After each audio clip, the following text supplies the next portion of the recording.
This is, of course, the difficulty with the last panel, holding everyone's attention. Good afternoon, everyone. My name is Pia Hansson. I'm director of the Institute of International Affairs here at the University of Iceland. It is my pleasure to introduce to you this last panel. It's the fourth one, Moving Beyond the Current Paradigm of War and Peace Negotiations. We have distinguished speakers with us today. The first one is Dr. Annika Bergman Rosamund, who is a senior lecturer in political science at Lund University. Since 2012, she's been the director of the Masters in Global Studies at Lund University. She obtained her MA and PhD from the University of Sussex, and her research interests cover three broad fields: Nordic foreign and security policy, cosmopolitanism, internationalism, international ethics, and intervention, as well as gender, feminism, and international relations. She was appointed to her current position at Lund on April 1st in 2012, and before that she was a senior researcher at the Danish Institute for International Studies, and an external lecturer in international relations and ethics in the Department of Political Science at the University of Copenhagen. She has held permanent lectureships in international relations at the Universities of Edinburgh and Leicester in the UK. In her current post, her teaching includes conflict resolution, international politics, discourse analysis, gender and international relations, security and the ethics of war and intervention. She'll be speaking for about 20 minutes, and the title of her speech is actually Women, War and Peace, UNSCR 1325 and Beyond. Annika, the floor is yours.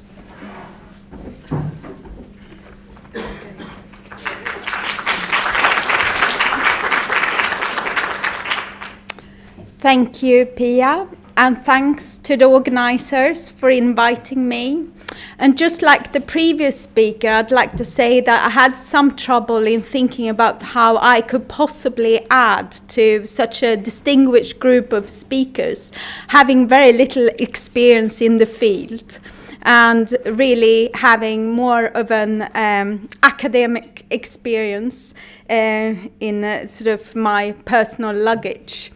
So then I was thinking as well that I probably need to deliver something that is a little bit more personal, but it's not personal in that I have acquired a lot of hands-on experience, but perhaps telling you a little bit about the kind of research interests that we currently harbor in our Department of Political Science at Lund University.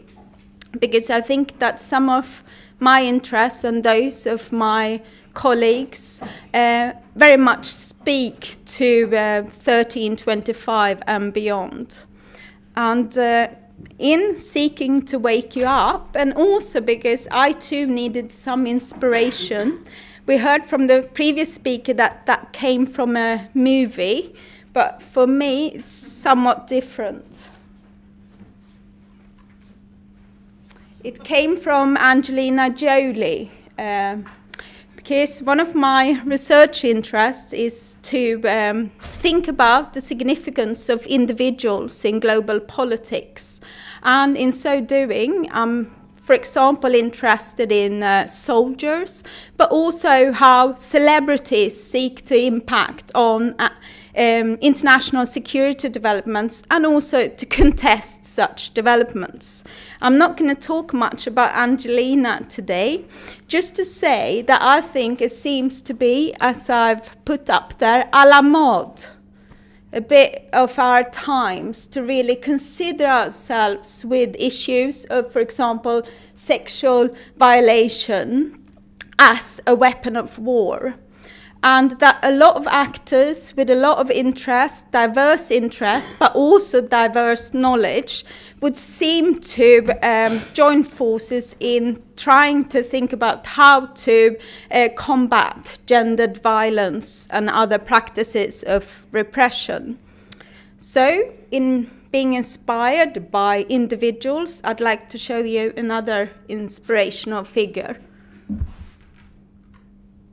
And that's Margot Wallström, who is currently, if I might boast a little bit, the chairwoman of Lund University. And that might not matter all that much, perhaps, to some, but she's also a very prominent figure in Swedish political life and has been the deputy chair of the European Commission. But perhaps more for the purpose of our discussions today, she's held a position as the special representative of the United Nations on sexual violence in conflict.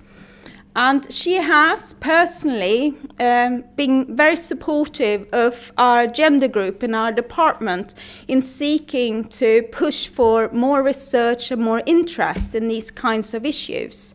So I thought that could perhaps inspire the audience as well as myself.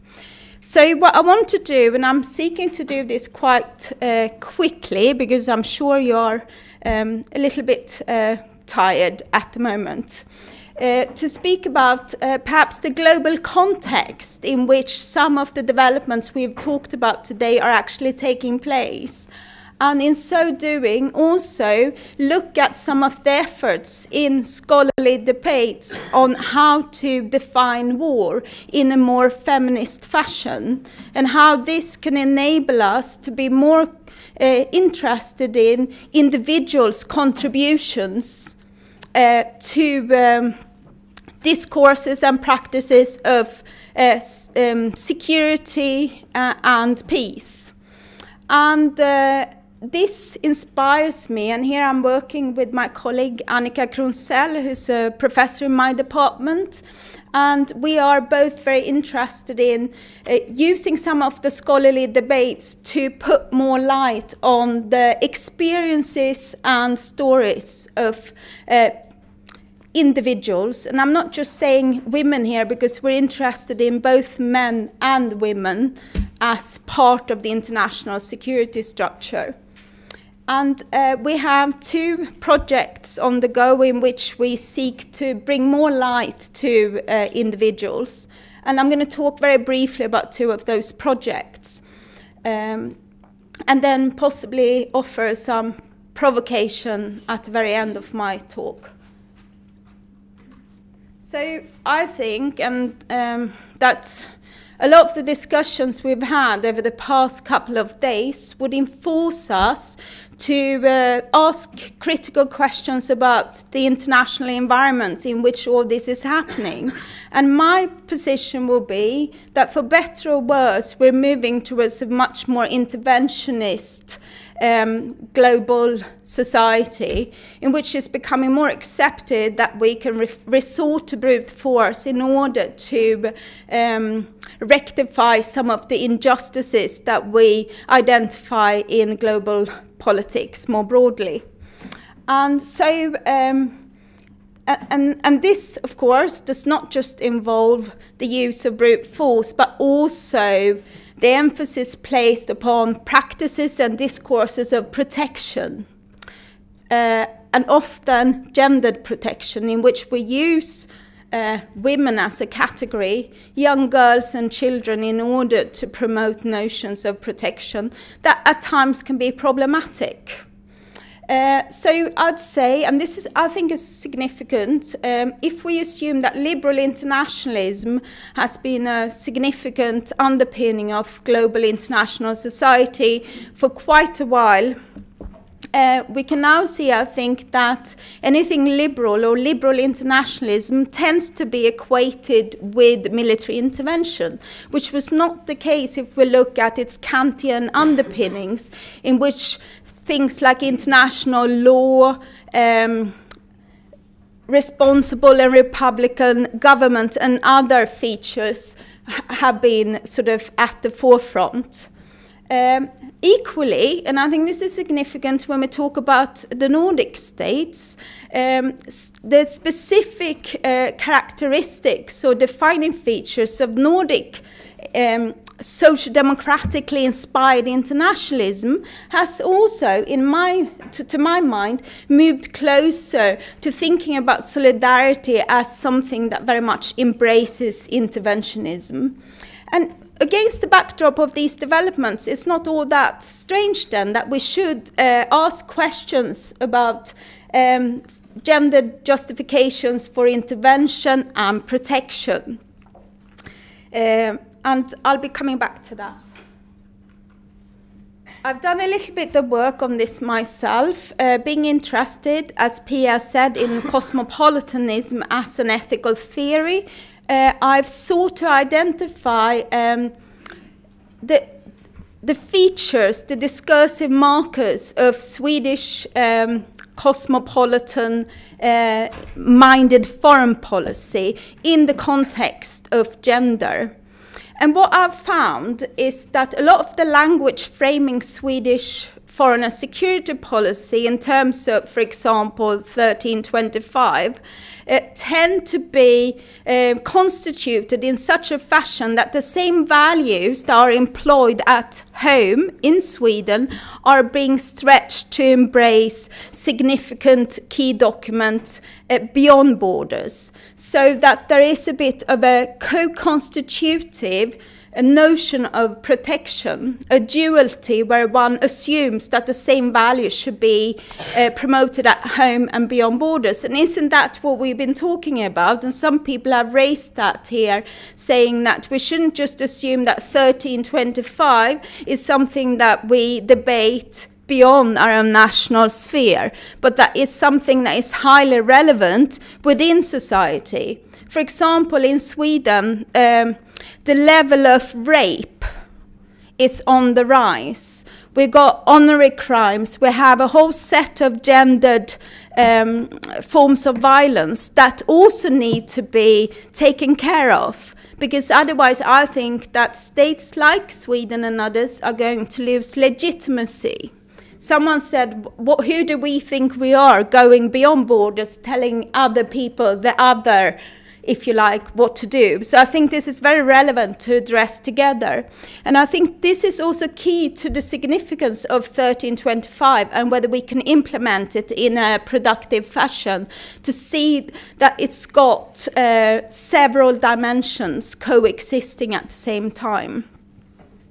Now, I strongly feel also, and I think Carol touched upon that yesterday, that we really need to move away a little bit from sort of employing very binary oppositions in which we assume that women alone are the kind of what we assume to be gender.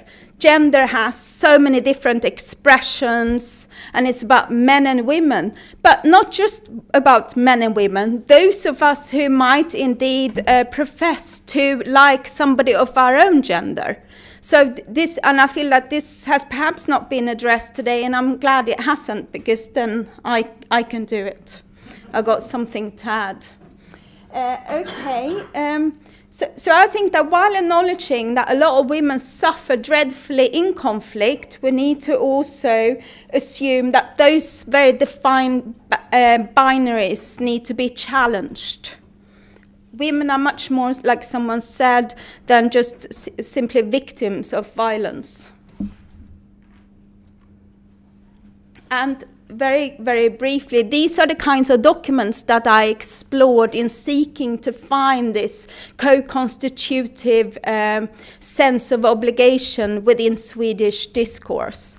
As you can see, there are many, many of these kinds of documents laying out Swedish gender policies, but I chose 4 of them because I wanted to do a very confined discursive study of a set of documents. Now, Sweden is not alone, and because the Nordic perspective has perhaps not been addressed all that much here today either, and I think this is very significant. And Pia and I took part in a conference in Copenhagen where we were asked to talk about the Nordic perspective on all this. And I think that there's a lot of unity amongst the Nordic states in which what we should be doing in terms of ensuring deliverables here in the context of 1325. And what I wanted to do, because I think it touches upon, again, what Carol said about the significance of thinking of the political economy of conflict, if you like, how, I think you said livelihood, how livelihood and women's livelihood is very significant.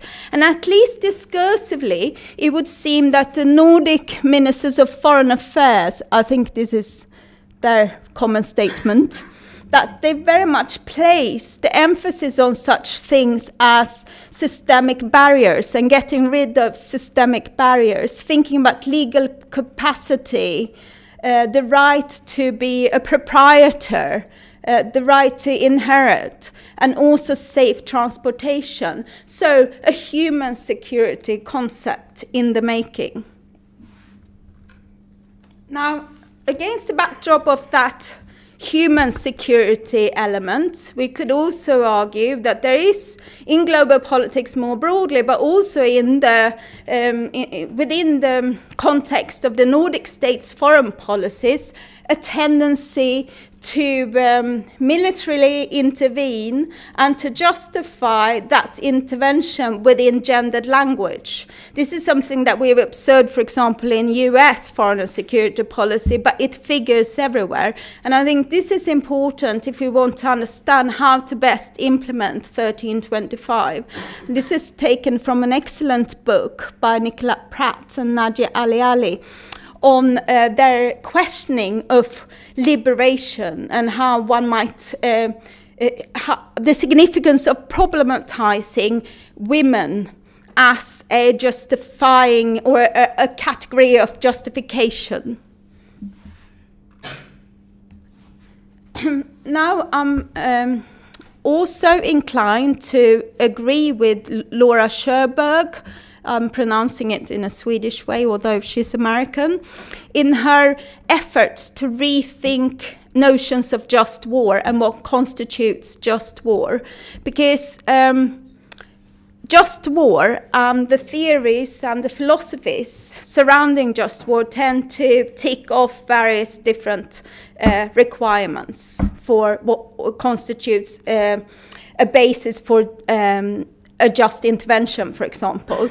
But she's arguing that this is not enough. What we need to do is also to place emphasis on empathy, cooperation, all those sort of features that we sometimes associate with an ethics of care, although she's trying to work through those in the context of just war.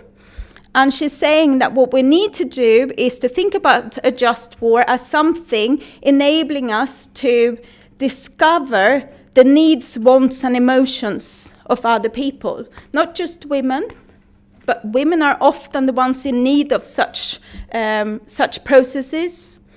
But, and I'm thinking that if we place the emphasis on dialogue, on this kind of cooperation, then maybe that could also inform our notions of 1325. And I think a lot of my colleagues here, a lot of you, have precisely put that message to us today.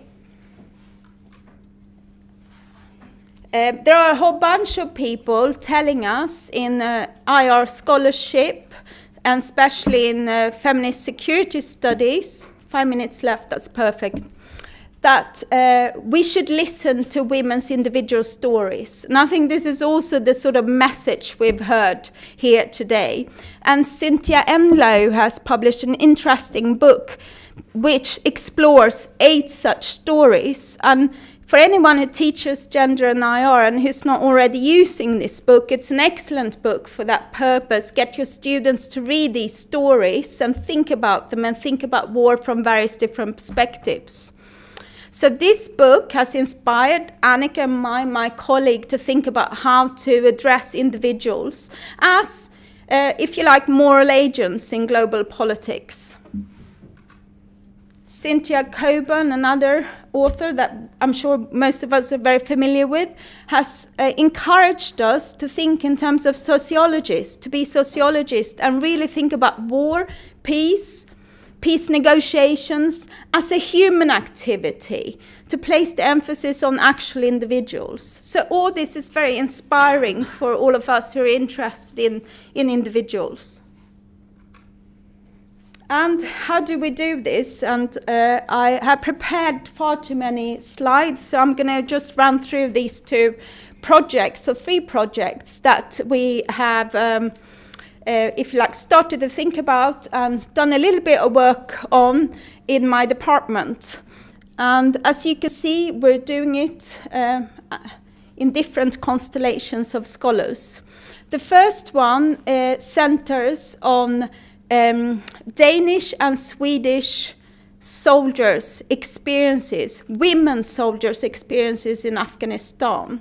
And to cut to the chase, basically we're exploring how gender advisors and officers in both these armed forces are asked to be to listen to local women, and this is something that was raised in the previous discussion, to act, if you like, as some kind of social worker almost, to engage in dialogue, and that's why we call it dialogical, if you like, peacekeeping.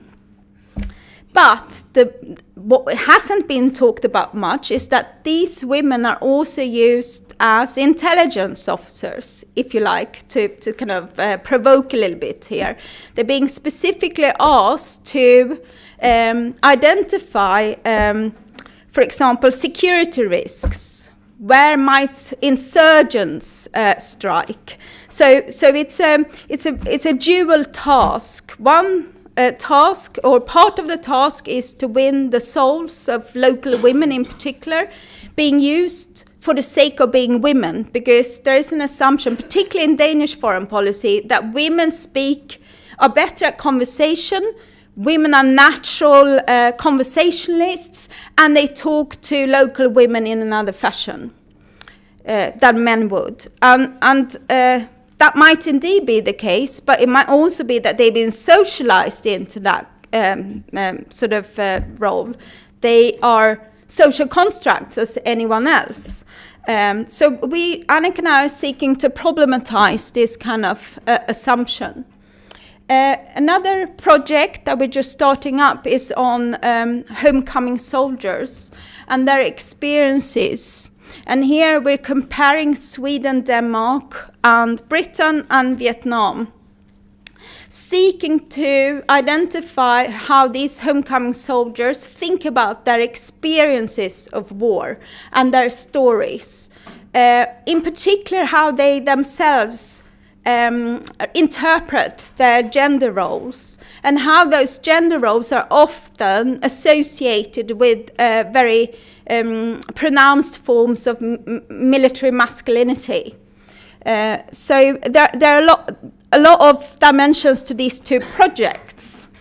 And the third one, and I wanted to include that because I had the privilege to go and see Carol at ISA talking on a panel on the significance of wedding international political economy or feminist conceptions of that field with security studies, so feminist security studies. And a colleague, Catherine Allison, was on that panel. And Catherine, Katja, myself, and a couple of other scholars have just applied for money on the entrepreneurial woman. And what we assume is that we need to understand women as economic agents too, in order to really get any sense of how to improve upon their lives. And there we're assuming that we're going to do some ethnographic study, should we get money. Okay, I think I'll leave it at that, and you can ask questions instead about those 3 projects.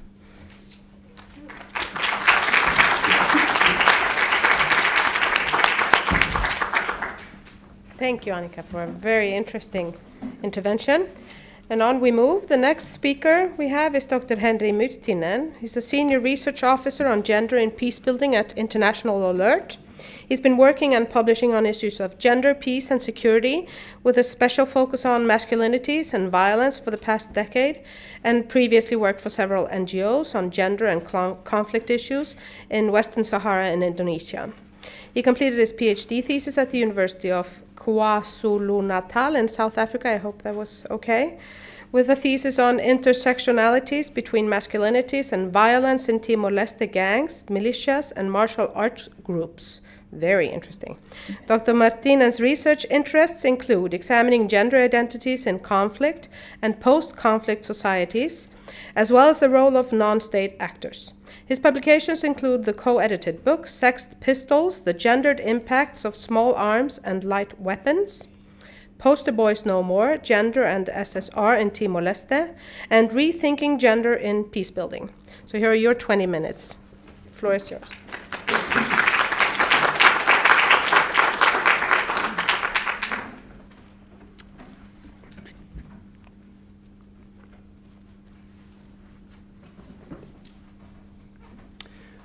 Well, thank you very much, and very happy to see so many people on a Saturday afternoon.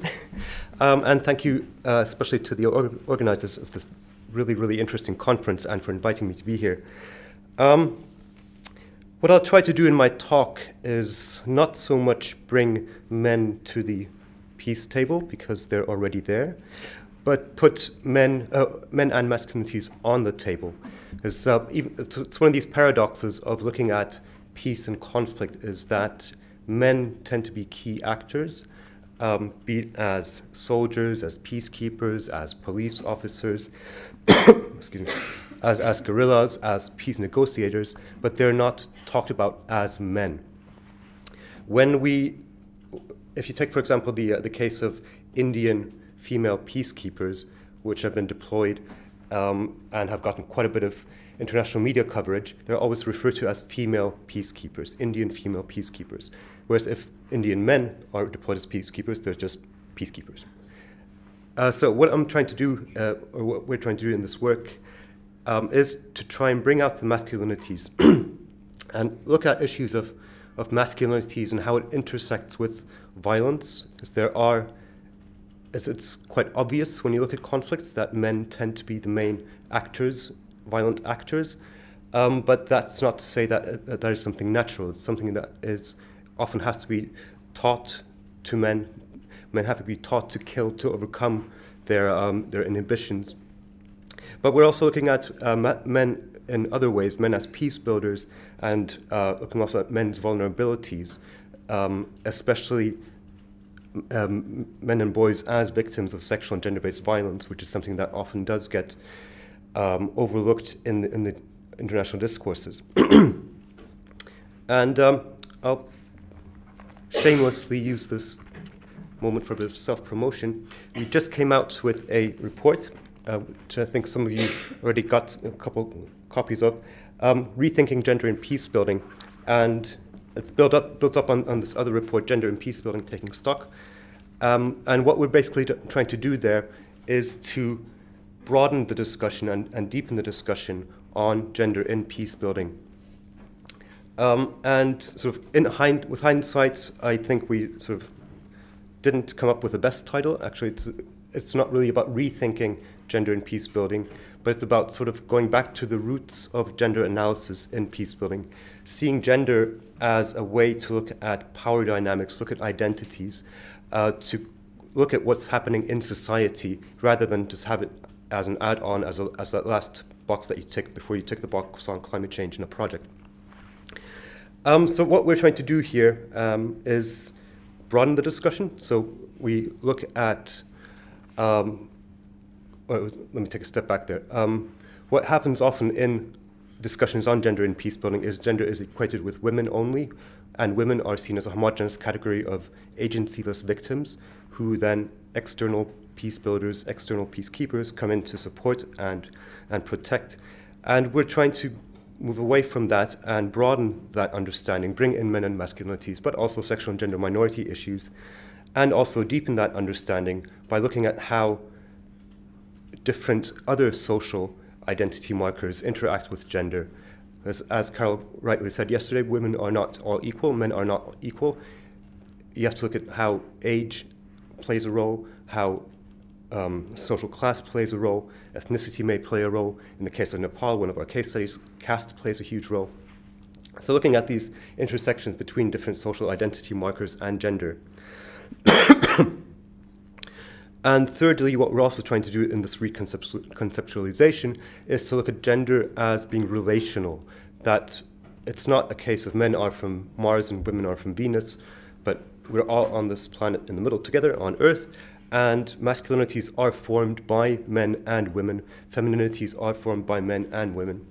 And sort of one of the case studies that we looked at that really sort of made it or showed me how that can be done in practice was one of the case studies in Colombia, where we were interviewing a women's organization that was kind of a traditional women's organization, has been around since about 20, 30 years.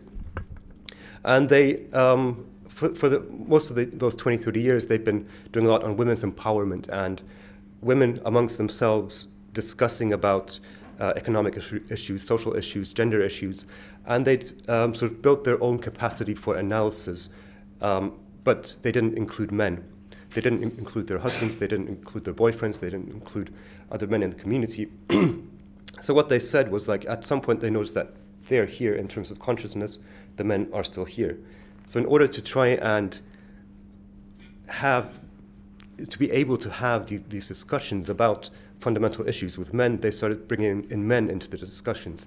But then they also started looking at looking at masculinities and how men and women create these masculinities. And this is a group that's working in Medellin, which has a history of extreme urban violence linked to gangs and high levels of sexual and gender-based violence, domestic violence. And in these discussions, they started looking at what is it, for example, that mothers do? How do mothers raise their sons that leads to them being violent? What do girlfriends expect from their boyfriends that leads them to join gangs to earn money? So looking at how men and women construct violent masculinities. So that's sort of the gender relational approach that we're trying to take. What does it then mean to bring in men and masculinities into the discussion on peace building? And what I thought I'd take as one of my case examples, just to make it clear or to go deeper into that, is to look at security sector reform, which is one of the most common peace building, state building measures that is undertaken in post-conflict societies. And I'll be sort of using Timor-Leste as my the case study in the back of my mind, where I was looking at how gender comes into the police reform that was being implemented there, or doesn't come in. Usually when you think about gender and security sector reform, the first thing that people look at is, okay, how many police women are there? So it's a question of numbers. So you then set a goal, okay, we want to have 30% women. Then going deeper, you have a look at what role women play in the police force, what kind of pay they get, what are the recruitment policies, what's the retention time, career advancement possibilities, all these things. But the one thing that's really missing, and I haven't really seen it in any security sector reform process, is looking at the other side, looking at masculinities, looking at men. How do masculinities play into the cultural institution of a police force? And this then means looking at, again, as with women, issues of pay, recruitment, retention, career advancement. Are men able to advance faster than women? But also at institutional culture issues. Is there, for example, if you want to reduce sexual harassment in the police force, is there something in the institutional culture, in the values that the policemen have that leads to sexual harassment in the force? Is that going to be addressed, or is it just going to be just a policy saying we will not tolerate sexual harassment, or will you actually, in that reform process, look at values that lead to sexual harassment? It's also about looking at networks of patronage and bonding between police officers, between male police officers, which may then play a large role in who gets recruited and who doesn't get recruited. It can also mean looking at issues of how police masculinities are performed, and the same goes for military masculinities. These are performances which are trained through drill, and you put on a costume, a uniform, you have props like helmets, guns, bulletproof vests, take on a certain kind of pose, and perform a certain type of military masculinity or police masculinity. And these questions are often not looked at. They're sort of assumed to be so normal as rendered invisible. But when you look at, for example, different peacekeeping forces, and this is something, again, from Timor-Leste, what I noticed was that of course, each peacekeeping contingent thinks that they're the world's best peacekeepers, and their way of doing military masculinity is the best way of doing military masculinity. But there's huge differences in the way that is done. For example, you have the Portuguese police force, they're all super muscular men with tight muscle shirts, gelled hair, sunglasses, walking around, strutting around. The Australians, on the other hand, didn't have sort of tight muscle shirts, but they had really baggy uniforms and tend to slouch a bit with their guns, so more like that surfer style masculinity. Indian officers, waxed mustache, ramrod straight, sort of more this like colonial British style military masculinity.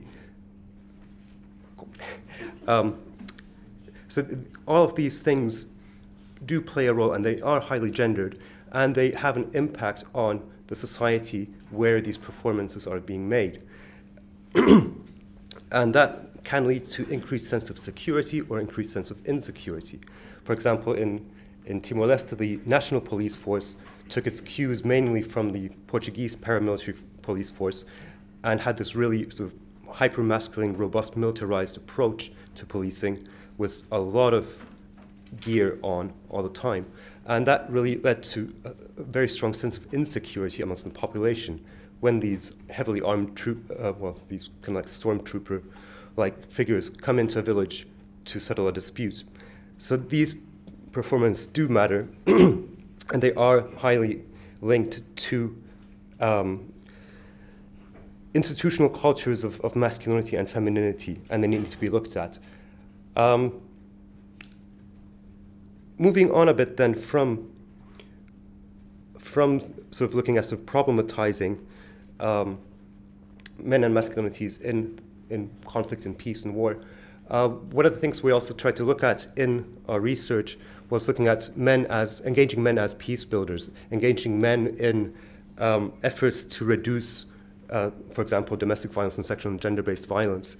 And that is, it's something that we think is absolutely necessary. If you do want to combat sexual and gender-based violence, you do need to talk to the group that is most often the perpetrator, which is men. Not exclusively, but men tend to be the most common perpetrators of domestic violence and sexual and gender-based violence. So you do need to bring men into the discussion. Look at what kind of male masculine values and norms lead to that kind of violence. But one of the tricky things then is that how do you do that? How do you advance gender equality and enhance women's empowerment together with men and women without running into a situation where by bringing in the men, you again sideline the women? And that's something that we did see happening in some of the cases, was that through these external interventions, which literally celebrated men who swore not to beat their wives again and swore to help out in the household, by bringing men into the center, that solidified and solidified a kind of kinder, gentler patriarchy. So it is important to bring men, masculinities, into the discussion, and it sort of broadening the scope from women peace and security to gender peace and security should not be a zero-sum game where one loses and one wins. But you have to be careful because it can lead to a zero-sum game where then men regain the upper hand again. As I'm running a bit short on time, I guess, so 6 minutes, cool. I'll move on to sort of the other point that other area that we're looking at in terms of broadening the scope, and that's bringing in issues of sexual and gender minorities into peace building, which is an area that has been very much understudied. It's a very, very sensitive issue. It's one that we've been also sort of grappling with internally, how much prominence we want to give it, because it can lead to situations where we then face a lot of difficulty in some of the countries that we're working in. But we have decided, there's a number of reasons why we have decided to go ahead with that. And the first one is sort of the rights-based approach.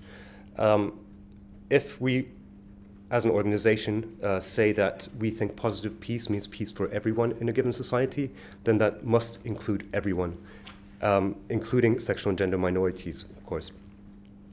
But then doing the research, it was also interesting going into some of the complexities of sexual and gender minority issues and some of the special needs that different groups have in given situations, in post-conflict situations. And I was very surprised, especially by the case studies we looked at in Colombia, how much thought had been going into these kinds of questions in Colombia, in looking at how, for example, same-sex couples in the guerrilla or in the paramilitaries, when they reintegrate, are they able to get the same kinds of reintegration packages as heterosexual couples, looking at the medical needs of transgender ex-paramilitaries and ex-guerrillas.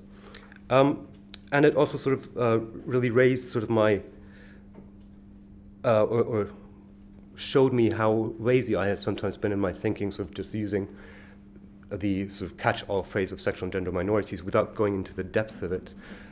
Just talking to one of the transgender groups in Cali, and it was a male to female transgender organization, and then I was asking them why they didn't work together with the female to male transgender group. And well, the reason was simple, that their interests in some cases were going in the same direction, but in other cases diametrically opposed.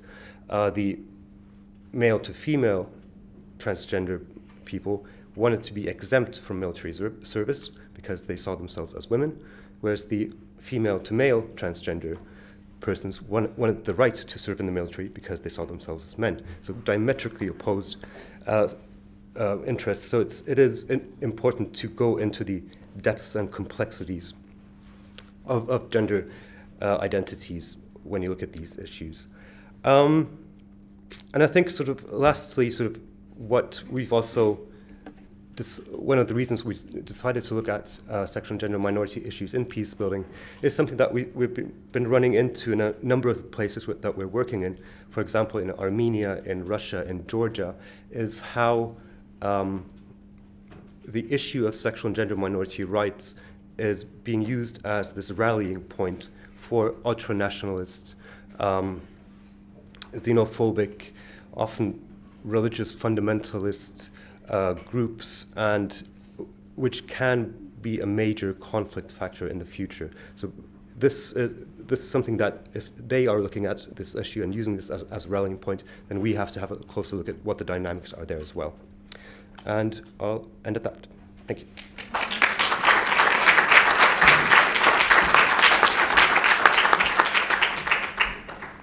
Thank you very much. And on time as well. That was very good. Our third and last speaker of the day is Ingibjörg Sólrún Gísladóttir. She is the Regional Director of UN Women in Europe and Central Asia and country representative in Turkey. Between 2011 and 2014, she also served as the country representative of UN Women in Afghanistan. Ms. Gísladóttir is a former chairman of the Social Democratic Alliance, an Icelandic political party, and served as a Minister for Foreign Affairs in Iceland between 2007 and 2009. Previously, she also served as mayor of Reykjavik for 9 years for a coalition of center and left parties and was re-elected twice. Ms. Gísladóttir was one of the founding members of the Women's Alliance in Iceland in 1982, a successful and historical political movement that promoted the cause of women and changed their status radically. She represented the Women's Alliance in the City Council 82 to 88 and in the Parliament 1991 to 1994. She's an honorary and international member of the International Women's Commission for a Just and Sustainable Israeli-Palestinian Peace that worked under the auspices of UNIFEM. Ingibjörg, the floor is yours.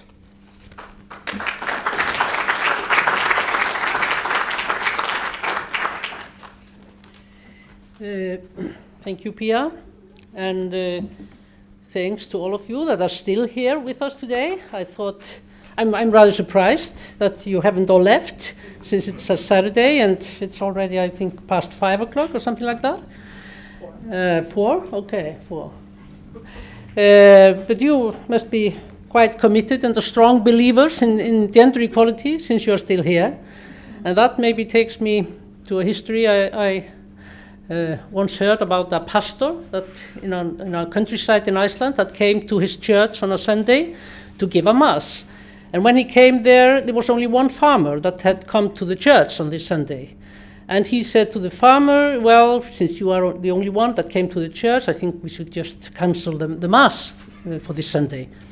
And the priest said, well, I don't know, although not all my sheep come forward, I usually give those that come, something to eat. I feed them. And the priest said, okay, I'll give you a mass. And then he gave a full mass, and the farmers were sitting there in the church. And then when the mass was over, and the priest went to him and said, well, you had your mass, how did you like it?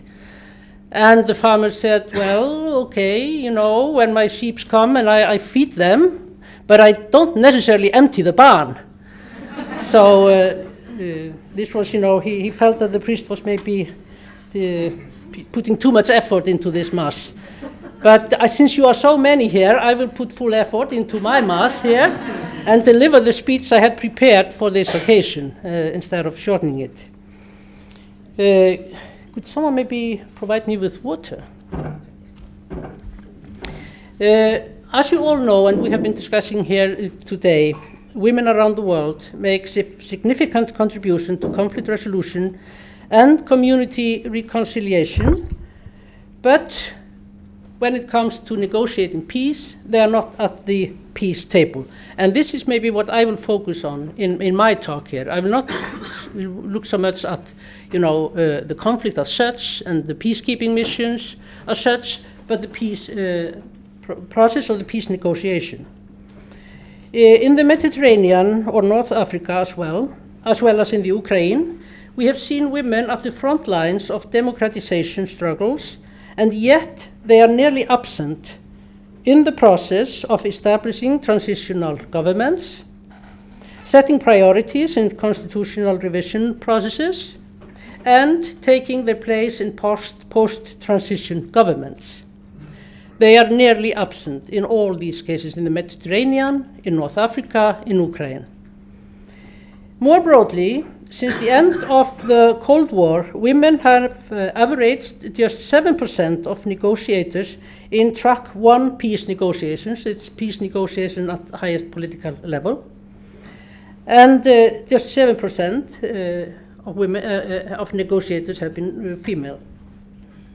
Last year, the average was brought up to 9%, thanks to the 25% representation of women on the Philippines government negotiation team to resolve the conflict in Mindanao. Women are hardly ever appointed as major mediators. The UN appointed its first woman chief mediator last year with the appointment of Special Envoy Mary Robinson for the Great Lakes. Let's look at some figures. Of 9 peace agreements in 2011, I don't have figures, newer figures, only those in Somalia and Yemen included particular provisions for women. Of the 14 peace negotiations held under UN auspice in 2011, only 4 women participated on negotiation teams in Cyprus, Georgia, Guyana, and Yemen. Out of 585 peace agreements from 1990 to 2010, only 17 had explicit reference to sexual violence. 13 highlighted women's role in implementing the agreement. 16 mentioned protection of women's human rights or applying humanitarian law to women. And I'm talking about 585 peace agreements. In 2000, as we have been highlighting here today, the UN Security Council approved the first resolution on women, peace and security, Resolution 1325, which was groundbreaking as it was the first time that the Security Council recognized the importance of women's participation in conflict resolution. 1325, however, did little to translate this recognition into action. It encompassed few real commitments and little accountability. This, however, changed in October of last year when the Security Council passed Resolution 2122, the seventh and most recent resolution on women, peace and security.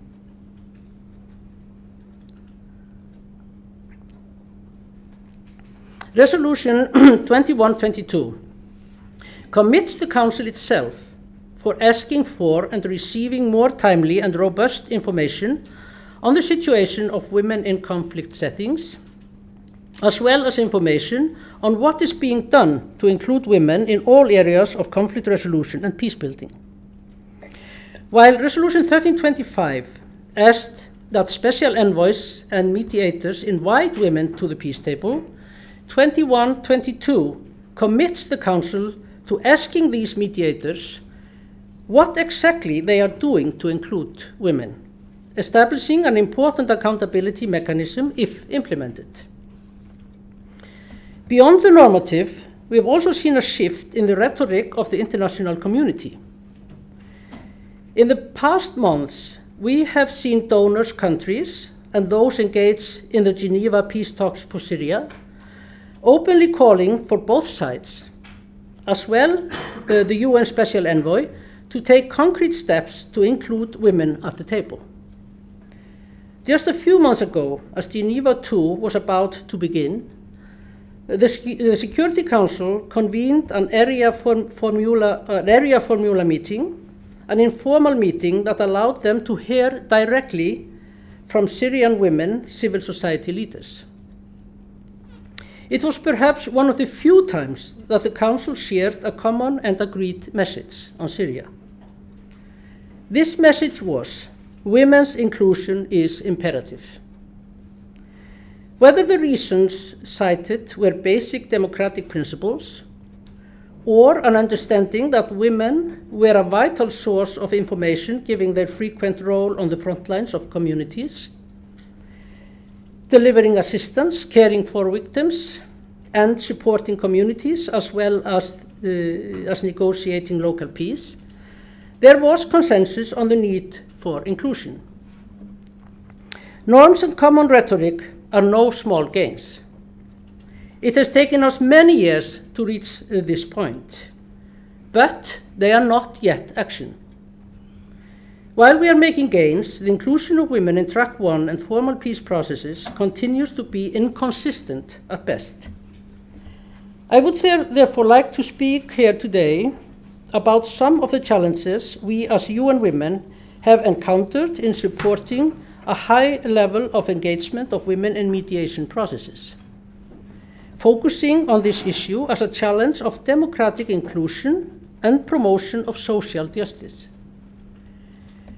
During the recent conflict in Mali, UN Women supported women's efforts to engage in the ongoing mediation efforts. One particular woman leader deserves mention. The deputy mayor of Timbuktu, a remarkable woman called Maïga Hassisa Mint Kadra. She is the deputy mayor of Timbuktu. She was kicked out of her office in Timbuktu by the rebels in April 2012, and though she escaped to the south, she engaged in valuable work to make visible women's experience of the conflict. She organized a fact-finding mission by the Malian Association of Municipal Leaders in early June 2012 to review the situation of refugees camps in Burkina Faso and elsewhere. She delivered alarming news about the destitution of women and girls refugees and the push into sex work for survival. Later, she worked behind the scenes to encourage rebel leaders to join the talks in Kukadugu. I don't know if I'm pronouncing it rightly, but it doesn't matter maybe, and asked them to engage in the process of negotiating a peaceful solution to the conflict, So she was instrumental in doing this. But has she herself been invited to the talks? No, she has not. And this is not unusual. And how can we explain this lack of women in formal peace processes? These are markedly masculine affairs. It is sometimes argued that women are absent because they are rarely leaders of belligerent parties. They also tend not to be representatives of groups such as disaffected soldiers, who could be spoilers of the peace process. They are not in the spoilers camp. And peace processes rarely accommodate peace constituencies as negotiators, which is the area that women are more commonly found. In addition, even as leaders of constituencies of peace, women's presence is inconsistent. Women's civil society groups do indeed take major roles in leading struggles for peace and democracy, but women's groups often lack the resources and capacity to engage in institutional political competition, and their influence can evaporate when decision-making processes move from street protests to institutional processes and politics. But we do also have to consider other potential reasons for women's absence. After all, parties to conflict, particularly government negotiators, are bound by the UN Security Council resolutions, including Resolution 1325 and now 2122, as well as all the others. And like we have said here, there are 7 resolutions that have been made on this. And they all call for women's participation in peace processes. Mediators, in particular, have a duty to uphold international agreements and treaties, and this includes these resolutions as well as international human rights agreements, such as EDDA, the Convention on Elimination of Discrimination Against Women. But accountability systems for these resolutions and treaties are weak. There are no consequences for failure to appoint women negotiators or observers, or for failing to ensure that the issues addressed in peace talks and agreements reached do not damage women's rights or sideline their urgent conflict-related needs. It continues to be extremely difficult to ensure any level of women's participation in peace processes, track 1 and others. The gains we have made have been very recent. For example, concerted advocacy by the UN donors and civil society led to the appointment of 2 women to the peace talks in Colombia last year. There had originally been none. In South Sudan, both sides returned to the table last month, or maybe 2 months ago, with women in their delegations after they were prompted to do so by the mediator. These examples, however, are ad hoc and inconsistent. Current negotiations on Cyprus, for instance, have no women negotiators on either side, which is, quite disappointing. Mediators, facilitators have an important role to play in encouraging parties to include women and honor commitments to Resolution 1325. We do not see strong evidence that this is happening consistently. Beyond this, however, there are many other possibilities for women's participation in a wide range of conflict resolution and peace-building forums, such as donor conferences for conflict-affected states, groups of friends meetings, or contact groups meetings, or training and capacity building for parties to negotiators. However, women are rarely included on delegations to these forums. The best opportunity to see women engaged is when civil society groups are invited.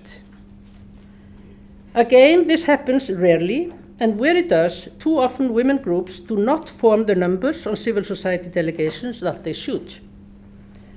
Countries have an obligation to encourage women's participation both as negotiators and as members of civil society delegations when such opportunities arise. It is sometimes argued that parties to conflict would not accept women mediators if offered by mediation institutions. This argument has hovered around possible negotiations with the Taliban in particular. But one must ask if a peace deal cannot all be made in Afghanistan that doesn't address the sensitive and highly political issue of women's rights in that country. Women's self-determination regarding their own lives and bodies are at the heart of the conflict in Afghanistan. And no sustainable peace can be made without accepting that fact. The international community cannot shy away from delivering on the promises made to Afghan women a decade ago. It has to match its own rhetoric.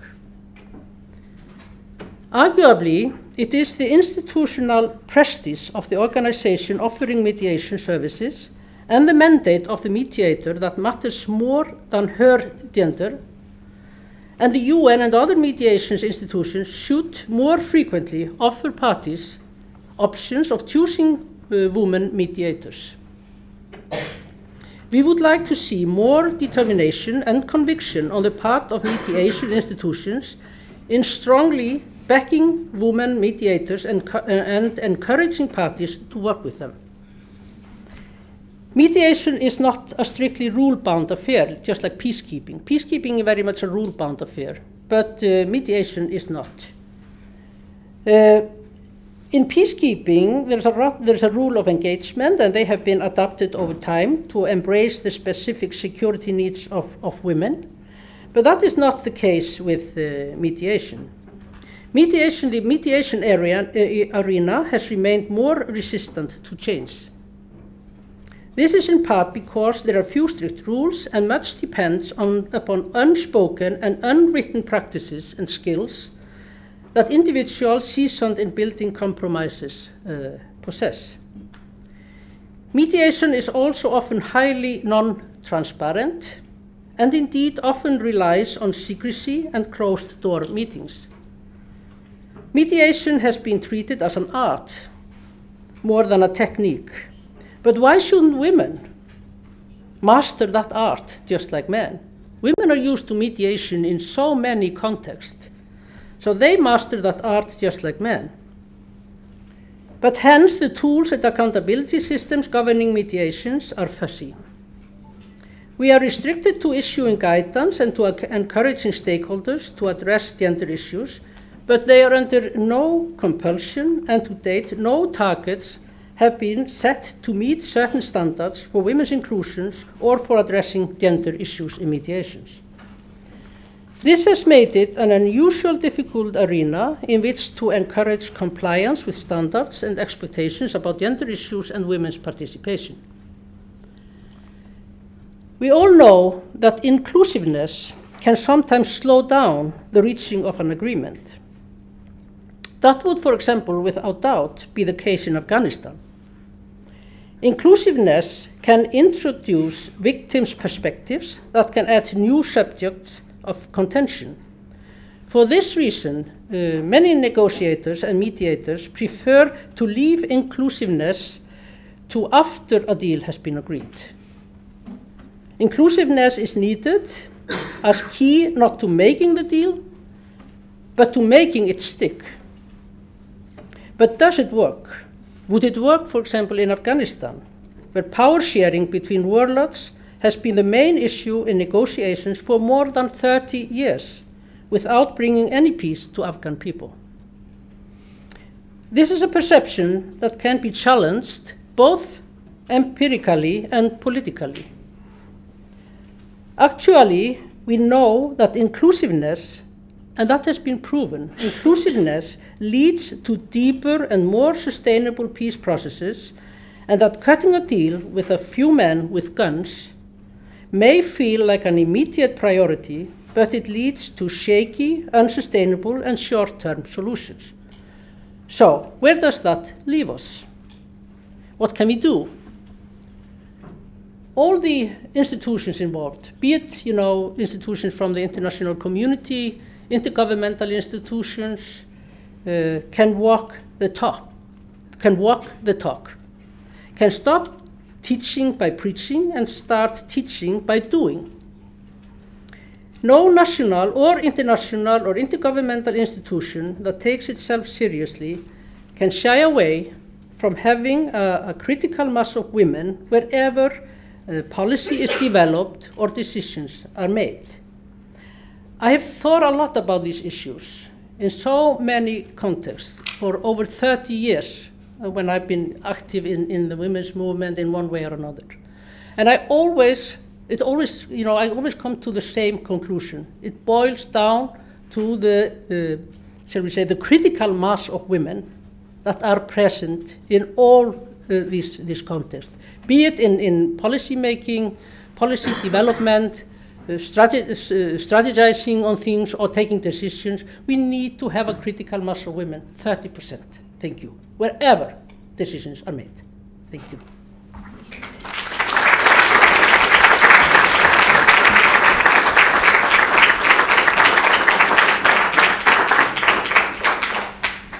Thank you all. Thank you, Ingibjörg, very much for this very interesting talk, and leads us directly into the last part of the program where we'll have our panel. And please join us, the speakers and the panelists here. We actually do have a bit of time left, so that's nice. Yes, sir.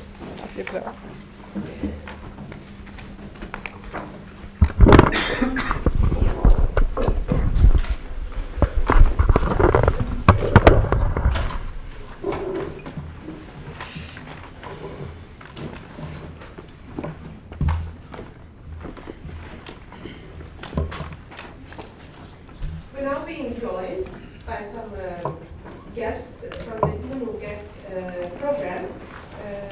They're going to be participating in the panel discussions.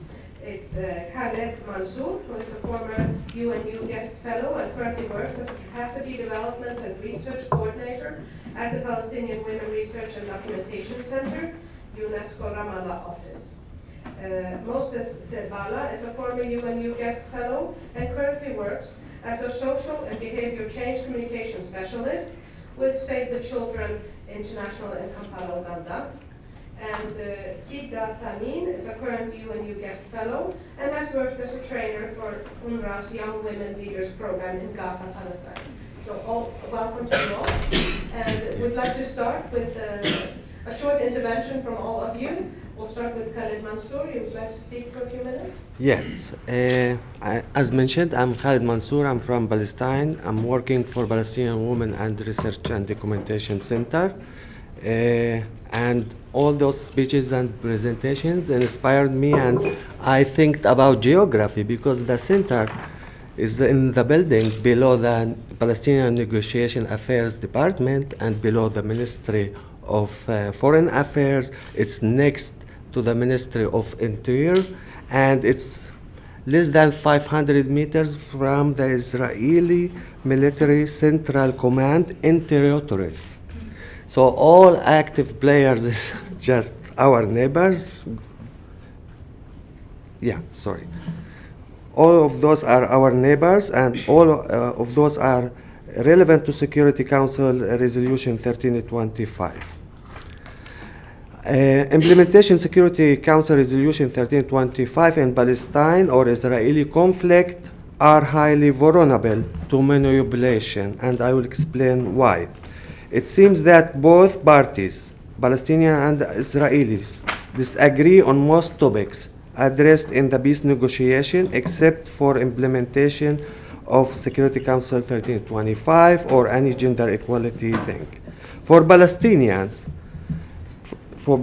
side, serious and sound implementation of Security Council 1325 means introducing structural changes in the ruling political regime at all levels. This pool of power, which is politics, are historically masculine domain and monopoly business controlled by limited club of Palestinian men, usually with resistance background. Resistance background, it's another term of military background.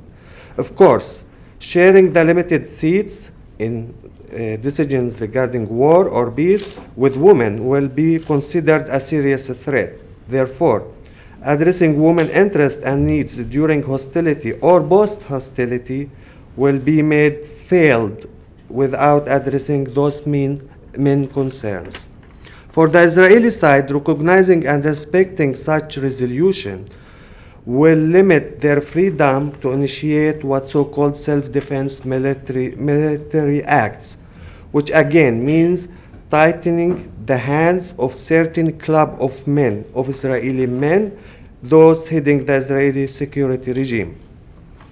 Noting that the Israeli biggest institution of standardization of the Israeli hegemonic or popular masculinities is the army, and the mandatory service in that army. In other words, you cannot be an Israeli full man unless you are served in the army, particularly in those combat units. Therefore, Security Council Resolution 1325 contradicts whatever Israel inserted into the troops' minds through the training and orientation. And without, like Palestinians, without addressing this masculinity factory, war impact will be harsh on the other side, meaning on the Palestinian side.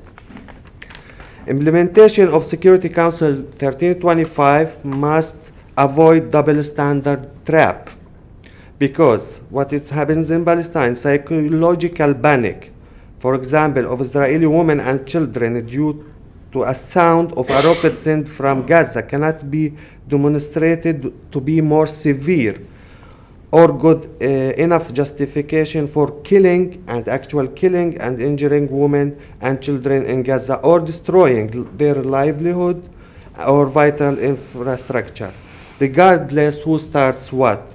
Security Council Resolution 1325 must not forget soft or quiet forms of hostilities. For example, the siege on Gaza, checkpoints in the West Bank. Those forms had substantial disempowering impact on women. For example, no entry of building material to Gaza means no infrastructure projects implemented. It, for example, has a direct impact on water supply, which mean health threats, which mean more care responsibilities on women. Electricity cuts, for example, will double or increase women burden by doing the laundry by hand. Even peace agreement, gender blind solution is unavoidable. And for example, Oslo Accords that classifies West Bank to areas A, B, C, and those areas like Area C are almost inaccessible for development projects, and it's inhabited by Palestinians as beside violent Israeli settlers most of the times.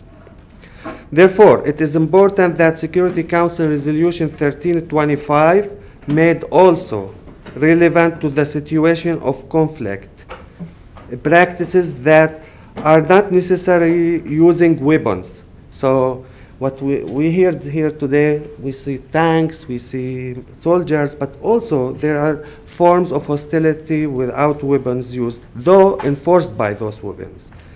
It is a must in line with trying to solve war or a conflict or in implementation of Security Council Resolution 1325 to re-ask and further digging the real causes behind wars. You will find that the term power, which comes to the masculinity, as a key word, and beside hegemonic masculinity is a key word in the answers. Only at the point when we understand that the war is nothing more a battle between competing hegemonic masculinities that could be represented by both men and women, we can integrate women meaningfully in the warfare and the following peacefare processes. I would suggest, finally, peace mediators, and it was mentioned by, or the third party, could play an important role in mainstreaming gender. But the question again, which masculinity clan are they coming from? And thank you.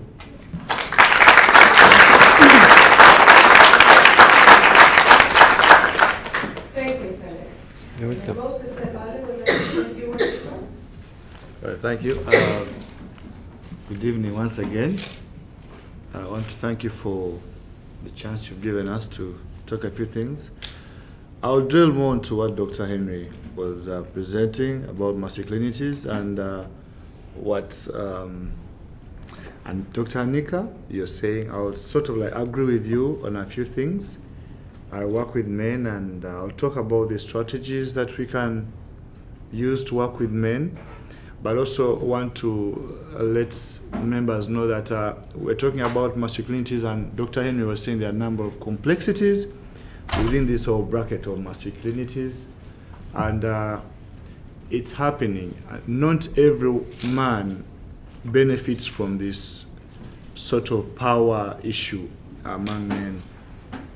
He was giving examples of the army where, like in my country back home, the army is more powerful than the policemen. So the policemen can't come where the army is.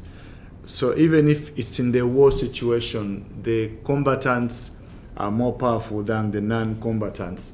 That means that as a man, if you're not into that bracket of combatants, then you're doomed, you know. And this whole, okay, there are a number of masculinities, but I'll dwell on to the hegemonic one, which really sort of like excludes, it intimidates and exploits men. You know, then you aggravate it to the patriarchal system where it trains a man to be tough. You know, you're man of steel. Whatever happens, you know, die with it.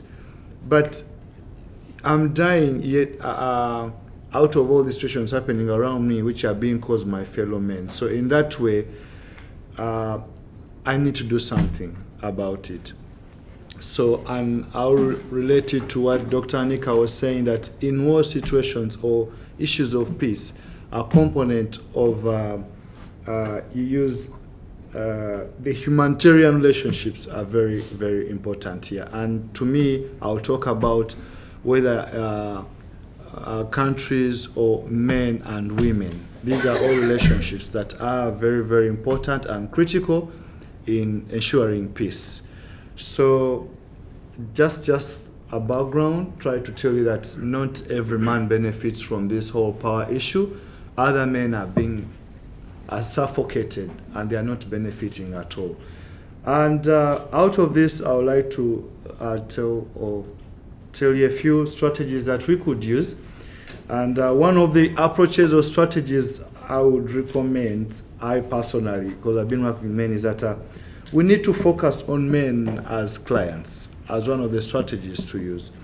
And these sort of like encourage them to use the little power or the little positions. I'm looking at these ones who have been thrown out of the whole bracket of power, so that they can, you know, to benefit somehow in terms of health, and also indirectly the health of their families. We are saying here the issue of humanitarian relationships are very important, men and women. And if I'm kicked out, then I can't do much for my wife or my children. So I have to be, please work with me and take me as a client.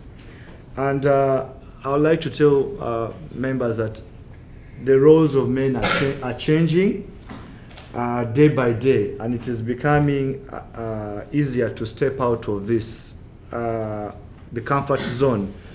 I'm giving an example. Let me say in the northern Norway, where I'm a policeman or I'm an army man. Me who's not an army man, I can't come next to this gentleman. Secondly, maybe my out of the war-ish situation, my wife was taken by the rebels, so I'm left with nothing. During the war, I was humiliated. You know, I was made to have sex with my children. My wife, someone had sex with my wife before me. You know, I was witnessing all this. So what happens that things are really changing. My life is changing. So I'm getting out of this comfort zone. And I don't think things are really going to be better for me. So it is hard for men and women to live outside this box because of the humiliation they've suffered and all these hardships. So we need to be aware of the vulnerabilities in this strategy of working with men as clients, be aware of their vulnerabilities they face together with the women in this situation. And also we sort of try to discuss the benefits out of these comfort zones that they were kicked out from. You know, what is there for me to benefit outside the other box of you have the power, you own it, you know, you can beat your wife or you can be a man. If I'm out of that, can you also look at the benefits that I can get outside that comfort zone that I was kicked out from? So, and with this, much as the unequal power balances between men and women and men and men, this is an opportunity we can involve these men. So let's tap into what is happening around them. Let's use it to work with them and better their lives. And then my second strategy is to work as partners, men and women. You know, like he was saying, most of the programs, of course, we've been labeled. I'm a man as well, so I'll talk as a mother. We've been labeled the perpetrators, the guys who do the nailing and all that. And then the women are, okay, they've suffered, we agree totally. So we are forgetting the men and we are focusing more onto the women. But remember, these are two people who at one point will be together. Whether the women are at the peace table, they're actually raising issues that men are causing and who are the perpetrators. So if we throw out the men, then it won't make any sense for us. So we are saying, can we work with men, taking them as partners who work with the women? So this is like the gender perspective. So we are addressing issues of health, development, vulnerabilities of men and women for peace building and for any programming. So we need to recognize how dearly men are paying for these rigid constructions of masculinity, you know, that a woman is below you or, you know, she's nothing. But we want to say, can you work with your women in everything to ensure whatever you have to do? Because if they are left alone, there are consequences to that. We've seen men have been committing suicides, others are into violence and all that. So it's one thing. No man is an island. We need each other, so we need to work as partners when working with the men. And then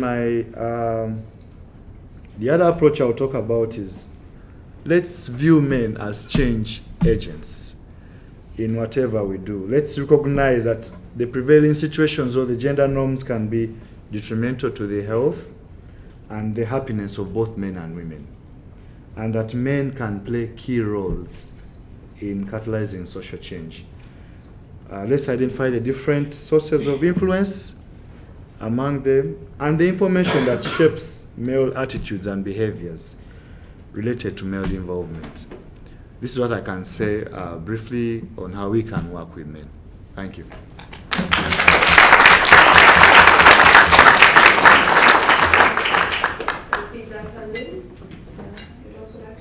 Few words before we start the panel discussion. Yeah, of course. Hi everyone, and thank you for having me and my colleagues in the guest program, and thank you for having me and giving me the opportunity to be here in this conference.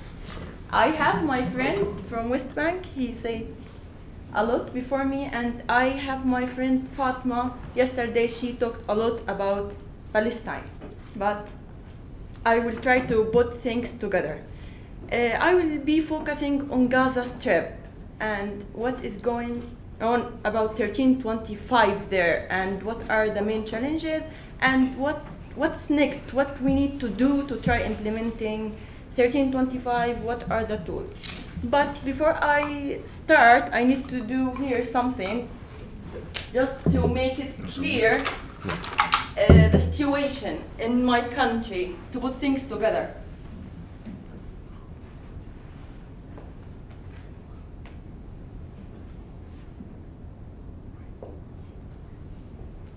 Gaza. and here we have Jerusalem.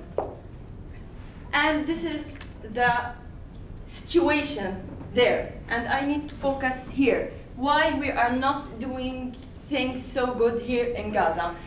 Actually, there is a lot of work have been done on the political participation for the women in Gaza Strip and West Bank.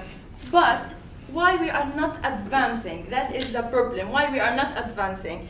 Okay, we have in 2000 we have this 1325, and then the National Authority of Palestine adopted in 2006. There is like 6 years. They adopted in 2000, but they started in 2011 thinking about implementing. In 2011, the coalition have been established to try implementing. This was by NGOs. Then in 2013, the government or the national authorities started to think, then we need to do something. Then they made the national committee to implement. So we have two main key players, and we have UNDP and UN Women and other UN agencies.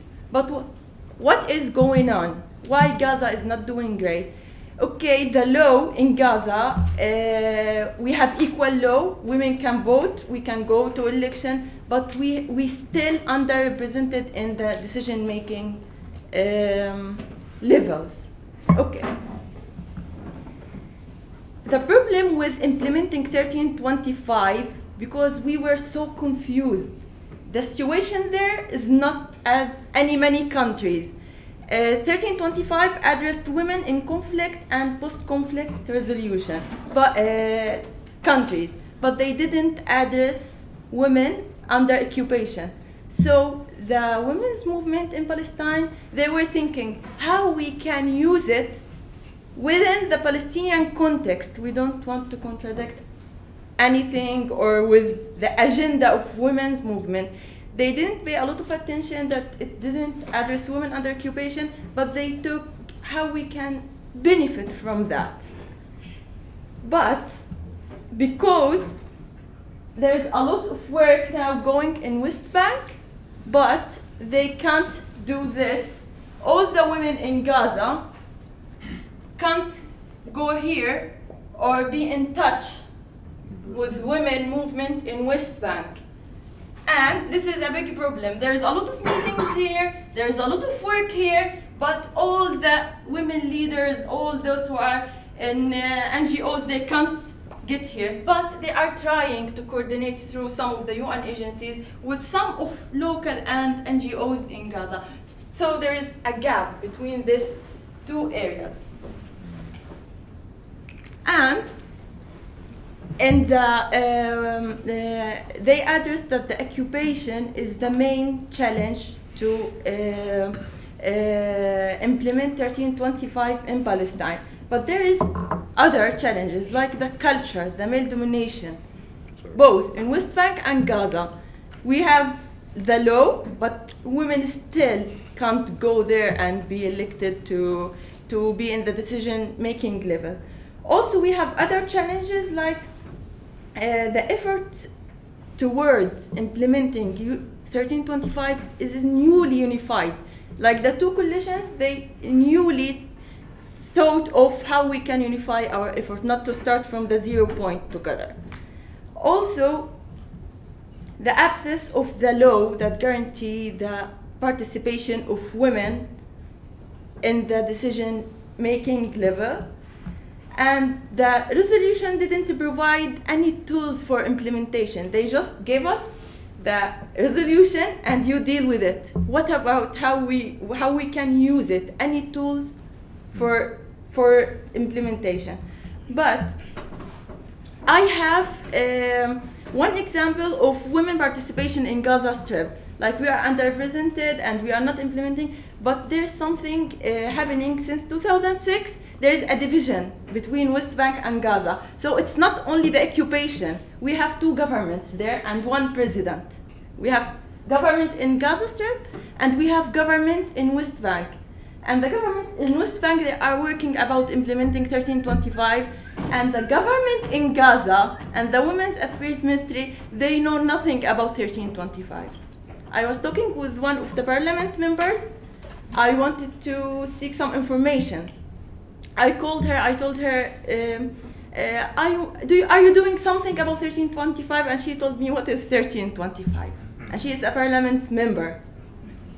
And this is a big gap. If they are there in the level of decision making and they don't know anything about 1325, then there is a problem. And the other problem that the ministry in West Bank, they are not coordinating with the ministry in Gaza Strip.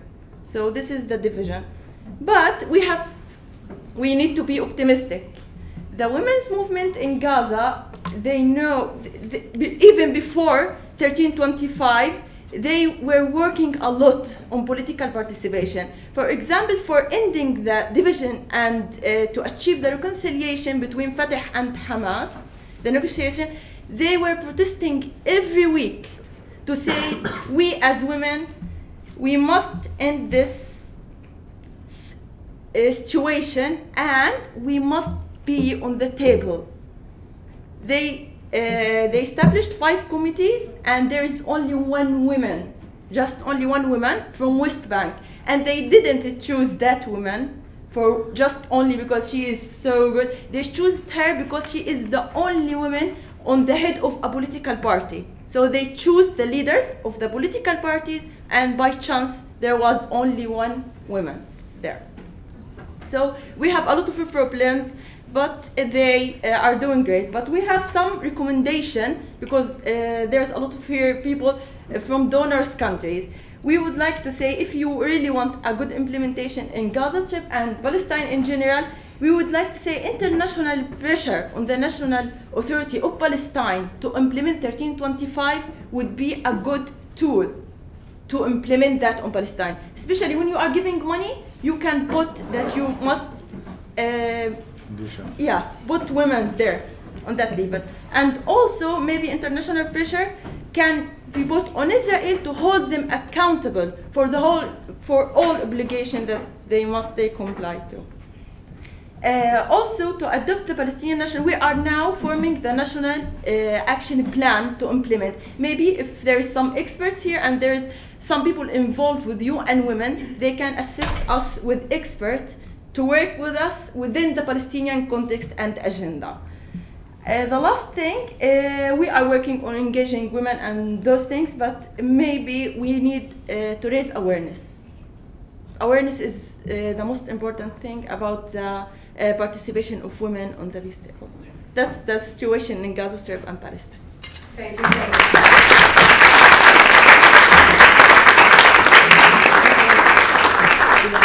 So sorry to be pressuring you on time. It was very interesting. It's just that time, of course, as always, runs away from us. We have 20 minutes left, and I'd like to begin by asking the former speakers to comment on what the 3 UNU guest fellows added to the discussions. Annika, would you like to start? Yes, I'd like to comment on the significance of considering what you were talking about, Moses, different interpretations of masculinity, which I took on board and I want to consider a bit more in my own work, and how you were talking about being boxed in to stereotypical notions of what it might mean to be a man in a very militarized society, and I was thinking what the efforts might be to demilitarize from the perspective of your government, but also civil society, because I thought that was very, very interesting what you said. Harry, would you like to? Sure. I'd like to thank all 3 speakers for really interesting interventions. Especially I'd like to thank Khalid for the masculinity factory. That's a fantastic term. And I think what's coming out here is sort of in the first 2 presentations was that it is often about certain men and certain masculinities which we need to address. Yeah. That we do need to go deeper and not work with these sort of homogenous categories of men here, women there, but look at who is doing what and how those dynamics are playing out. And I also found that the point about sort of the how do you deal with 1325, which when it doesn't address women under occupation, I think that's something that I'll definitely be sort of doing some more thinking about. Thank you. Thank you. Well, yeah, I want to thank all of them for their very valuable interventions here. But when it comes to conflicts, I think we have to have in mind that, you know, conflicts affect, of course, both men and women. Wars affect both men and women. They just affect them in different ways because they have a different role to play in society and they have a different status. They are, you know, their situation is not the same. So it affects them in different ways. But men are as much victims of conflicts and wars just as women. And what probably conflicts do and wars, they reproduce the worst parts and maybe brings out the worst in masculinity. And that is something that is probably, you know, quite challenging and difficult for men to deal with during conflict, like you were emphasizing. About 1325, then that is actually the role of 1325, like Mari stressed this morning. It is to look at how conflict affects men and women in different ways, but it affects both of them, and that is important. And we can deal with 1325, and we can develop national action plans on 1325, you know, both in conflict and post-conflict societies, and also in societies that are, you know, peaceful, so to speak.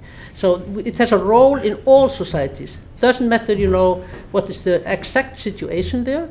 Of course, the national action plans will always be different from one country to another, dependent on the context it's made in.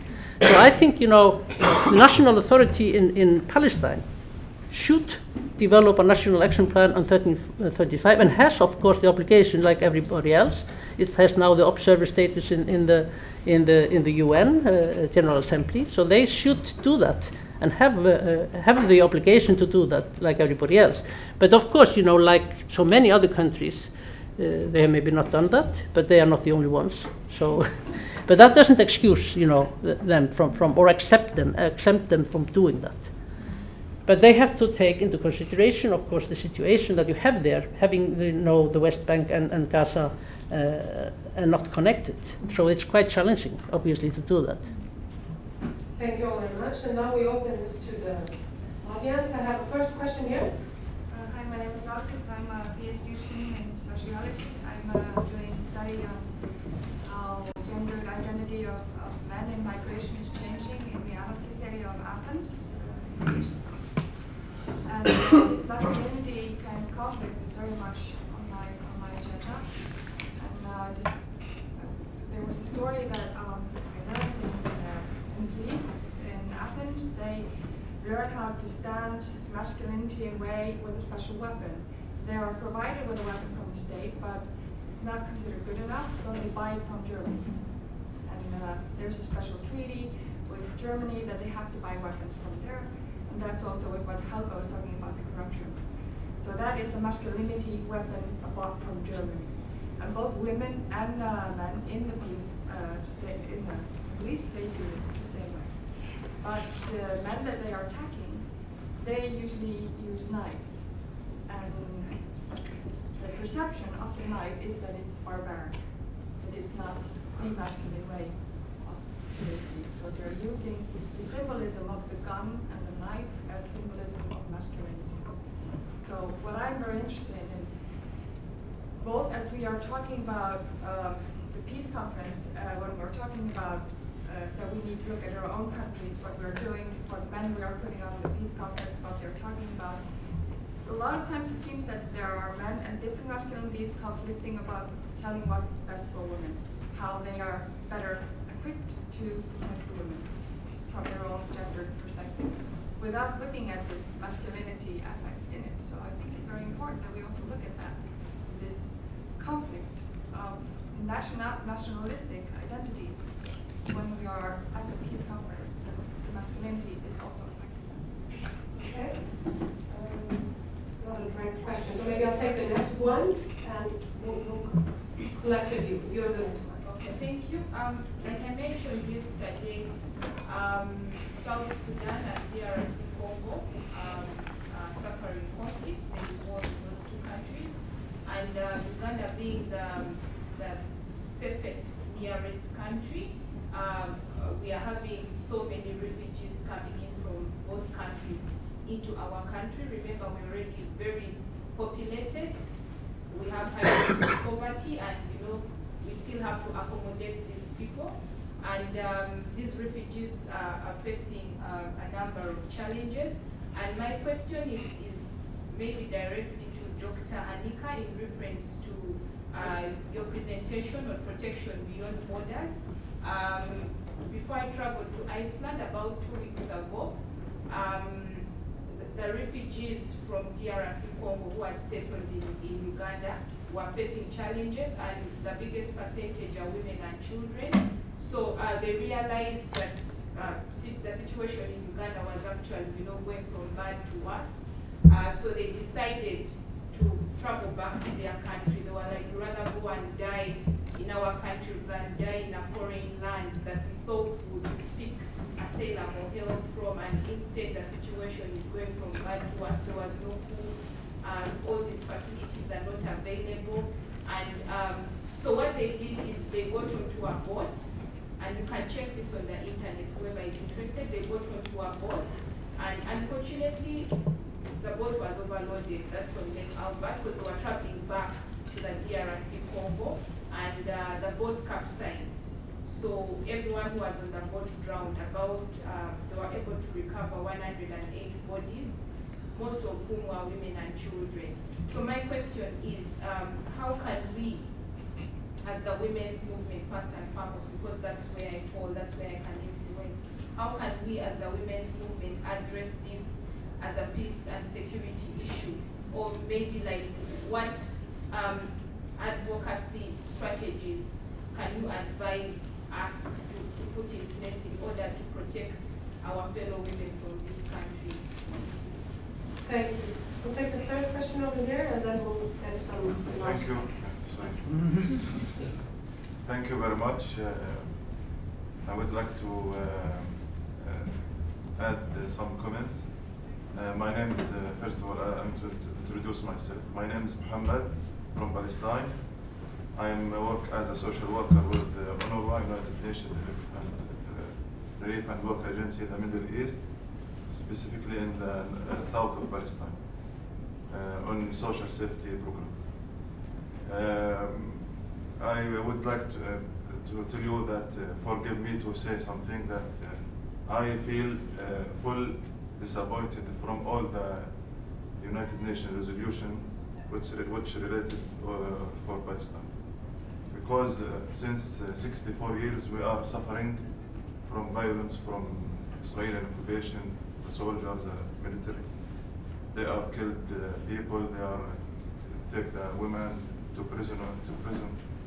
So we didn't we need for money from the rich people, from the dollar. We need real interaction, real action to ending the violence against all the people in Palestine. So we went from the United Nations to real implementation in Palestine, because I feel like all the people in Palestine feel disappointed from the resolution, especially the 194 resolution about the refugee people. Sorry, do you have a question though? Just so that we can finish the discussion. I'm sorry, we're running out of time. No, just I express what I'm feeling. Yeah. Okay. Thank you so much for that. Thank you. Okay, shall we maybe address these comments? Do you want to address the first comments that came about weapons? And then Annika, you have a question on Uganda. I'd like to say something about projections of power through attributes too, because this speaks a little bit to me. Because can you speak up, please? Yes, sure.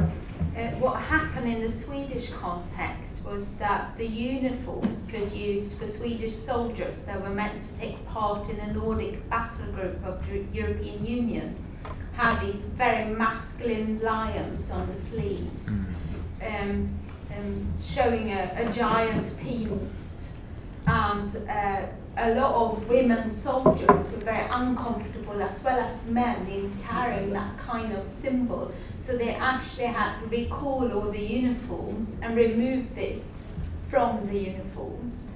And that's kind of a little anecdote, but it was very controversial and very much talked of, showing how little we actually know, even in one of the countries that prides itself on being so gender aware. Yes. In terms of Congo, it's very generous of you to assume that I can deliver an answer, because I don't think I can. I can only say that from my perspective, which is informed by some form of cosmopolitan ethic, I think that it's actually an issue that should be addressed structurally at a much higher level, and that we all have responsibility for these refugees, and it's not something that your country and your particular movement in particular should be charged with. It's our global responsibility. I can see it in my town of Lund.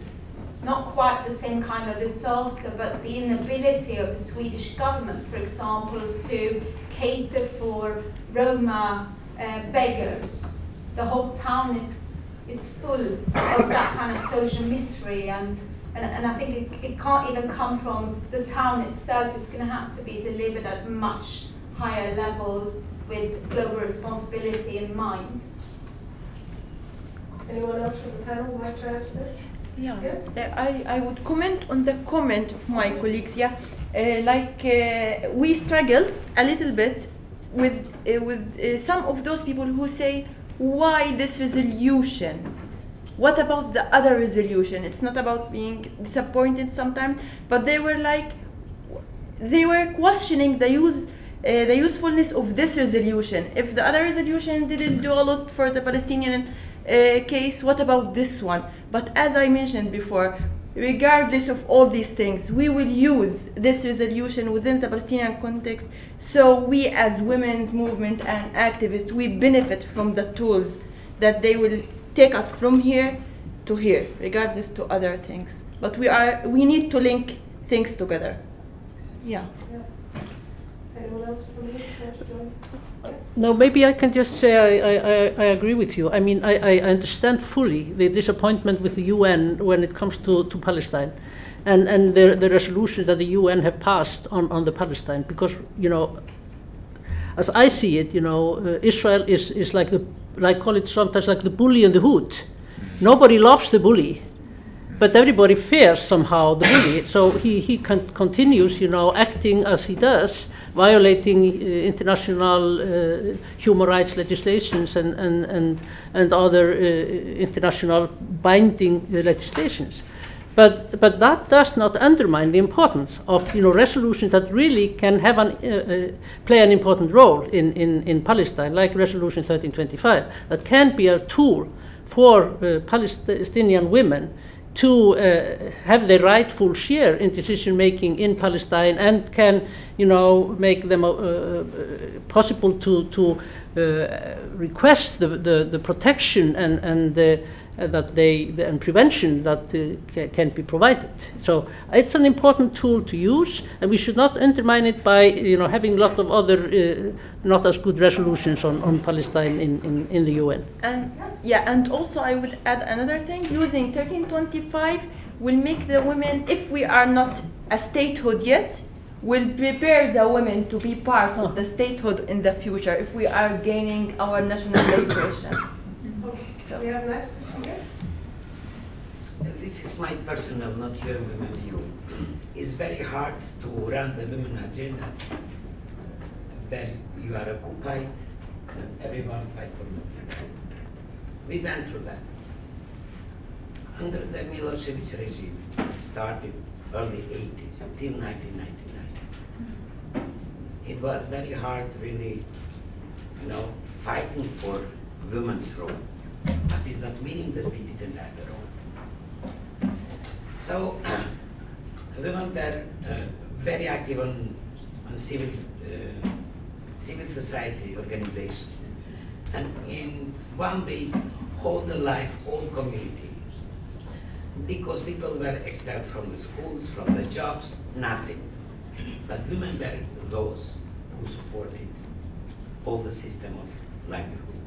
So, second, if you include 3025, then the resolution is not written in stone.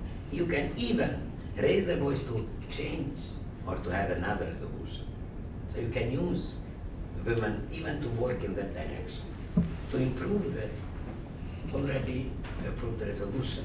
So there are different ways that you can use, and I think it should be used. And we will be very, very honored if Palestine thinks that Kosovars can support in this process of development of 3025. So we will be very happy. Myself, if my boss will support me, I would like it, because we have similar, we went through these processes, and it's not easy for you to work and to push women's agenda in very, very, let's say, hard conditions. And it is one big round for you, all of you, what you are doing. And the second thing is about, of course, we work very closely with men in security sector in the government, but it's not meaning that we should exclude and not working only with women, because there are issues that empowerment of women that should be dealt with all the time. And of course, I agree with you, together to move forward agenda. No, I just want to say, because Flora was so cautious to say that she was expressing her own personal views and not the views of the UN women, then I also, but I also, because I'm supposed to be your boss, like you said, have to do the same and say, especially when it comes to Palestine, then I am expressing my personal views there. And, you know, I'm not talking on behalf of UN women when I say this, but this is, you know, very strongly my personal view when it comes to these things. It sounds like a good project is on the way here with the possible cooperation happening. I think that's wonderful. We have one more question over here. Yeah, thank you. My name is Petty from Iceland. I have two quick questions, maybe not so easy answers. To Henry and Annika, the first one. We're talking about the culture of masculinity. Could you speak up? We're talking about the culture of masculinity and the importance of changing the culture, and then we want more women into the armed forces. Are there any researches showing that having more women in the armed forces does it become less masculine or not? I mean, what impact does it have, or do women just go into the culture and it's not changing? That's one of my first questions. The second is, I'm very curious about the Taliban. Would you see that there would be a women in the peace table with the Taliban? Would you see that happen? Okay, we're actually almost out of time, so this is the last questions we'll take. And I'll ask again if it was Annika and Henry. Yes, and then Inge. Sure. Well, I think your question goes to sort of one of the fundamental issues around gender, peace, and security, which is, are we trying to make the military a more gender equal space, or are we actually trying to tackle militarism? I mean, in the end, militaries are there to project force, lethal force, and in the end, of course, it doesn't really matter if it's a man or a woman, if it's a gay or a heterosexual person pressing the button to launch the cruise missile. That's still going to be happening. But sort of in terms of changing cultures within the militaries, I think the militaries tend to be very conservative in the sense that things change slowly in the systems, and they value sort of value tradition a lot, and so change is much slower there than in other parts of society, but changes are happening because the people who are in that institution are changing as well. Like when you look at the new or different forms of masculinity of the men going into the army, that does have its impact on the military as an institution. The inclusion of women does have an impact on the institution of the military. And I think also the types of missions, the type of work that's being done by militaries is changing the nature of it. By being more involved in peacekeeping missions, for example, that changed the nature of the military. And I think I was teaching a course at university in Germany and had a couple soldiers in the course. And it was interesting also, one of them said that through the German interventions in Afghanistan and Kosovo and Somalia and so on, that the valuing of different positions in the military had changed. Whereas previously it was the male frontline fighter who was seen as sort of the epitome of, like, that's the real soldier, that those are the toughest guys. Now, because of the rotation system and because there's not enough medical staff, the ones who go see most of the action are female nurses with the Bundeswehr. And now it's actually, he was saying that within the force, amongst the soldiers, there's this rethinking of the female nurses being the toughest ones, being the ones who really see the action, who really have to go into rotations much more than the combat staff. Yeah. Yes.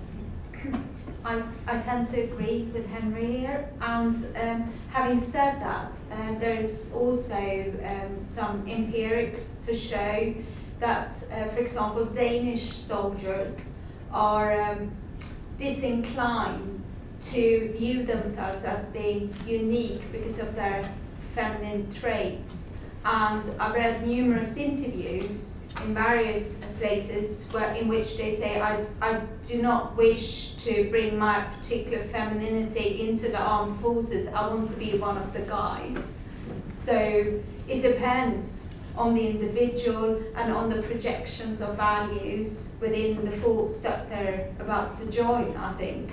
But I tend to agree that in a period of time where modern militaries are moving towards taking on board a set of more cosmopolitan-minded tasks, for better or worse, that demands a renegotiation of them as being purely defenders of national community and actually thinking more in terms of duty beyond borders. And that might not be matched with a more traditional form of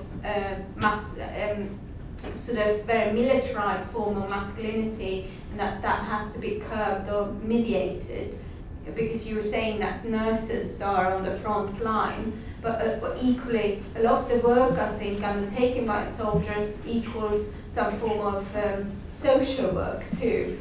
I know, for example, that the Department of Social Work at Lund University is starting to look at projects involving soldiers being assumed to have some very pronounced social functions within the armed forces.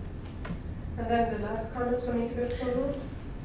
Yeah, I think we have to have in mind, like I was saying in my intervention here, that there are very few women that have been part of any negotiating team in peace negotiations until now.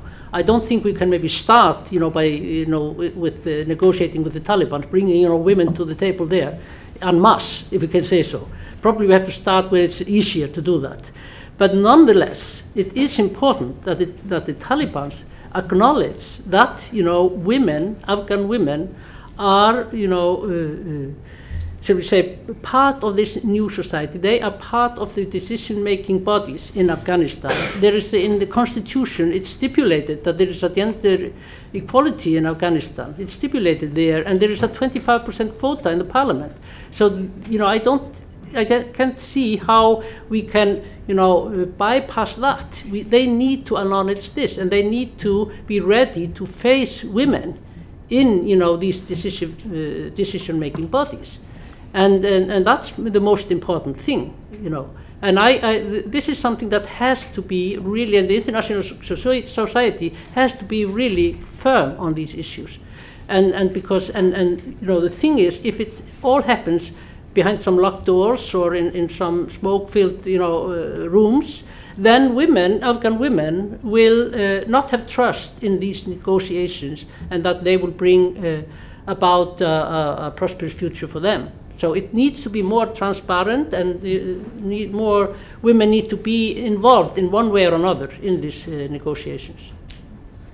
And those were our final words for today. Thank you all so much for coming. Thank you very much to the panelists. This has been very interesting. I hope you have enjoyed the whole conference.